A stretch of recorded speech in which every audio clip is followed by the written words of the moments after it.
Dear students, welcome to my YouTube channel. Dear students, stereoisomerism में stereochemistry में आज हमने डिस्कस करना है स्टीरियोआइसोमर्स क्या होते हैं, स्टीरियोस्पेसिफिसिटी और फिर एनेंशियोस्पेसिफिसिटी और डायास्टीरियोस्पेसिफिसिटी। लास्ट जो दो लेक्चर हैं, एक में हमने रिजियोस्पेसिफिसिटी डिस्कस की थी, रिजियो सिलेक्टिविटी डिस्कस की थी और फिर स्टीरियो सिलेक्टिविटी डिस्कस की थी। जो रिजियो सिलेक्टिविटी थी उसमें जो प्रोडक्ट थे वो रिजियो आइसोमर बन रहे थे और स्टीरियो सिलेक्टिविटी में स्टीरियो आइसोमर बन रहे थे। आज हमने देखना है कि जो हमारे पास रिएक्टेंट है उसमें भी स्टीरियो सेंटर होगा और रिएक्टेंट जो है वो डिसाइड करेगा कि प्रोडक्ट की स्टीरियो केमिस्ट्री क्या होगी। तो स्टार्ट करते हैं। सबसे पहले स्टीरियो आइसोमर्स, ये हम पहले भी डिस्कस कर चुके हैं। इनमें सेम मॉलिक्यूलर फार्मूला होता है, सेम स्ट्रक्चर्स होती है, सेम कनेक्टिविटी होती है, सिर्फ इसमें स्पेशियल अरेंजमेंट डिफरेंट होती है। स्टीरियोस्पेसिफिसिटी में खास बात यह है कि इसमें रिएक्टेंट की स्टीरियोकेमिस्ट्री डिसाइड करती है प्रोडक्ट की स्टीरियोकेमिस्ट्री क्या होगी। रिजियो सिलेक्टिविटी में रिएक्टेंट में कोई स्टीरियो सेंटर होना जरूरी नहीं था। रिजियो सिलेक्टिविटी के बाद हमने देखा स्टीरियो सिलेक्टिविटी, उसमें भी रिएक्टेंट में स्टीरियो सेंटर होना जरूरी नहीं था। रिजियो सिलेक्टिविटी में रिजियो आइसोमर बन रहे थे और स्टीरियो में स्टीरियो आइसोमर।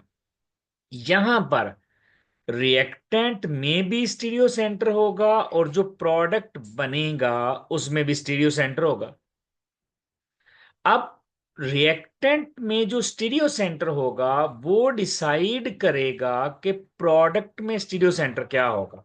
फर्ज करें रिएक्टेंट में एब्सोल्यूट कॉन्फ़िगरेशन आर है, तो रिएक्टेंट की एब्सोल्यूट कॉन्फ़िगरेशन डिसाइड करेगी कि प्रोडक्ट की एब्सोल्यूट कॉन्फ़िगरेशन क्या होगी। फर्ज करें रिएक्टेंट सिस है, तो रिएक्टेंट डिसाइड करेंगे कि प्रोडक्ट में क्या बनना है, सिस या ट्रांस बनना है। कुछ एग्जांपल से इसको क्लियर करते हैं। जैसा कि देखें, ये SN2 रिएक्शन की एग्जांपल है।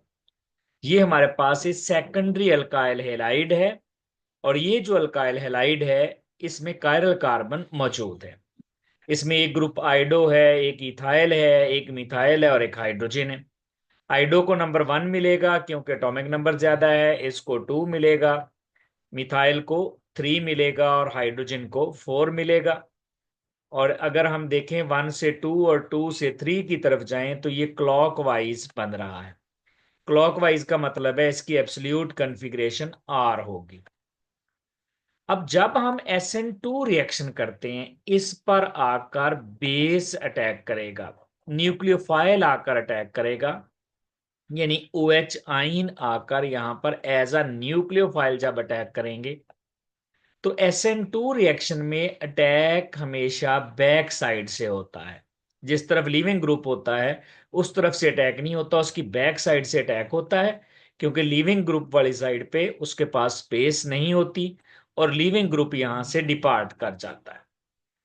अब चूंकि बैक साइड से अटैक होगा, यानी जिधर से लीविंग ग्रुप निकला है, अटैकिंग न्यूक्लियोफाइल उसकी ऑपोजिट साइड पे आया है, तो जो हमारे पास प्रोडक्ट बनेगा उसकी एब्सोल्यूट कॉन्फ़िगरेशन उसके बिल्कुल इन्वर्ट होगी, इन्वर्जन ऑफ कॉन्फ़िगरेशन हो जाएगी। जैसा कि देखें, ये 1 है, 2 और ये 3, हाइड्रोजन 4 है। तो यहां से आप 1 से 2, 2 से 3 की तरफ जाएंगे तो ये एंटी क्लॉकवाइज है, इसका मतलब है S है। तो जब भी SN2 रिएक्शन होता है, अगर एब्सोल्यूट कॉन्फ़िगरेशन R हो तो S हो जाती है, S हो तो R हो जाती है। मतलब यहां पर जो रिएक्टेंट है स्टीरियो स्पेसिफिसिटी में उनमें स्टीरियो सेंटर होगा, पहली बात। और ये जो स्टीरियो सेंटर होगा ये डिसाइड करेगा कि प्रोडक्ट में स्टीरियो सेंटर की कॉन्फ़िगरेशन क्या होगी। यानी SN2 में हम पढ़ चुके हैं पहले ही 100% इन्वर्जन होती है। अगर R है तो S और S है तो R हो जाती है। एक और एग्जांपल देखते हैं। यहां पर हमारे पास एक साइक्लोअल्कीन है। हम इसमें इसमें हम हाइड्रोबोरेशन और ऑक्सीडेशन करते हैं। यानी पहले हम हाइड्रोजन और बोरोन BH2 ऐड करेंगे। यहां पर एक तरफ H ऐड होगा और दूसरी तरफ BH2। अब यहां पर याद रखिएगा, ये जो हाइड्रोबोरेशन और ऑक्सीडेशन है, ये जो है ये एंटी मार्कोनिकॉव रूल के मुताबिक होता है। हाइड्रोजन वहां जाता है जहां हाइड्रोजन कम होते हैं, और उसके बाद जब हम ऑक्सीडेशन करते हैं तो इसकी जगह पर OH आ जाता है।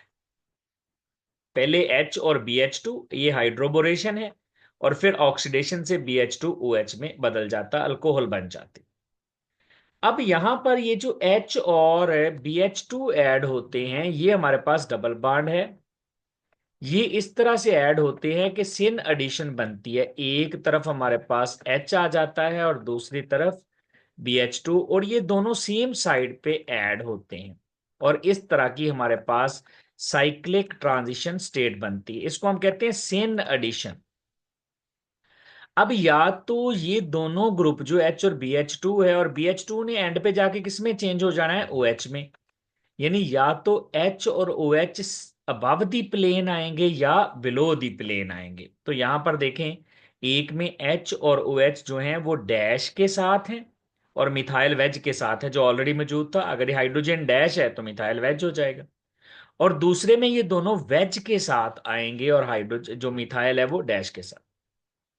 यानी ये जो हमारे पास H और OH है, ये सिन एडिशन है। हमें पहले ही पता चल गया था, हमने देखा अल्कीन और हमने करनी है हाइड्रोबोरेशन ऑक्सीडेशन, तो हमें पता था यहाँ दो प्रोडक्ट बनेंगे, या तो दोनों अबव दी प्लेन आके अटैच होंगे या बिलो दी प्लेन आकर अटैच हो जाएंगे।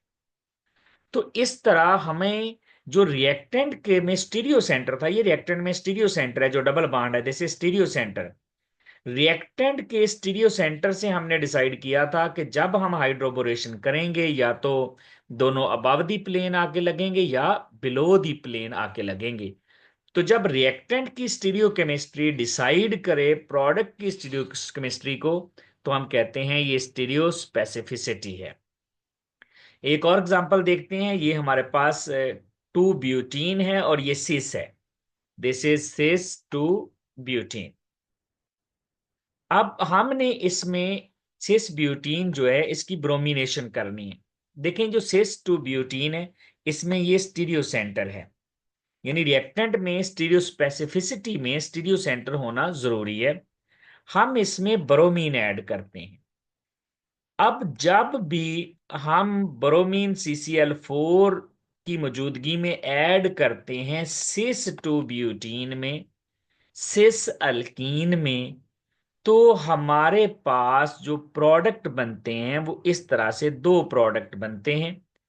और ये दोनों जो प्रोडक्ट हैं, अगर आप गौर करें, दोनों में दोनों कायरल कार्बन पर कॉन्फ़िगरेशन डिफरेंट है। यहां पर अगर हम इसकी कॉन्फ़िगरेशन चेक करें, ये ब्रोमो जो है ये 1 होगा, और ये बड़े वाला ग्रुप 2, और ये 3। तो ये 1 2 और 3 है। चूंकि हाइड्रोजन हॉरिजेंटल लाइन पे है, फिशर प्रोजेक्शन में हमारी तरफ है, तो हम इसको चेंज कर देंगे क्लॉकवाइज, का मतलब S होगा यहां पर। इसको भी देखें, ये 1 है, ये 2 है, और ये मिथाइल 3 है। तो ये 1 2 3 ये क्लॉकवाइज है। चूंकि हाइड्रोजन हमारी तरफ है, तो ये हमारे पास बन जाएगा S। तो ये दोनों कायरल कार्बन S हो जाएंगे। अब चूंकि ब्रोमो बिल्कुल ऑपोजिट साइड पे आ गया, तो यहाँ S होगा तो ये R बन जाएगा, और ये S होगा तो ये भी R बन जाएगा। यानी जब भी आप सिस अल्कीन में ब्रोमीन ऐड करेंगे तो हमारे पास एनेंशियोमर्स बनेंगे। मींस ये रिएक्टेंट से हमें पता चला कि ये सिस अल्कीन है, तो साफ ज़ाहिर है ये हमारे पास एनेंशियोमर्स ही बनने हैं। रिएक्टेंट की स्टीरियोकेमिस्ट्री ने डिसाइड कर दिया था कि प्रोडक्ट की स्टीरियोकेमिस्ट्री क्या होगी। रिएक्टेंट की अगर स्टीरियोकेमिस्ट्री सिस है और हम ब्रोमिनेशन करते हैं CCl4 में, तो हमारे पास एनेंशियोमर्स ही बनेंगे। लेकिन अगर हमारे पास ट्रांस अल्कीन है और हम इसमें ऐड कर देते हैं ब्रोमीन CCl4 की मौजूदगी में, देखें रिएक्टेंट में स्टीरियो सेंटर मौजूद है, और है भी ये ट्रांस अल्कीन, स्टीरियो सेंटर मौजूद है और है भी ट्रांस। जब भी हम ट्रांस अल्कीन में ब्रोमीन ऐड करेंगे तो हमारे पास जो कंपाउंड बनेगा that will be a meso compound. Meso compound का मतलब है उसमें प्लेन ऑफ सिमेट्री होगा, एक पार्ट दूसरे पार्ट का मिरर इमेज होगा। तो सेस अल्कीन की ब्रोमिनेशन करें, हमें पता है सेस अल्कीन से पता चल गया था, सेस अल्कीन ने डिसाइड कर दिया था कि यहां पर एनेंशियोमर्स बनेंगे। और फिर ट्रांस में ब्रोमीन ऐड करेंगे तो ट्रांस ने ही डिसाइड कर दिया था कि यहां पर मीजो कंपाउंड बनेगा।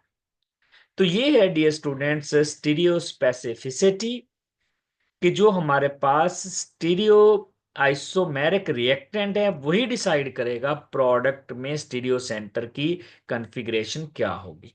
यानी रिएक्टेंट की स्टीरियो केमिस्ट्री प्रोडक्ट की स्टीरियो केमिस्ट्री को डिसाइड करती है। ये था डियर स्टूडेंट्स हमारा आज का lecture. Thank you very much.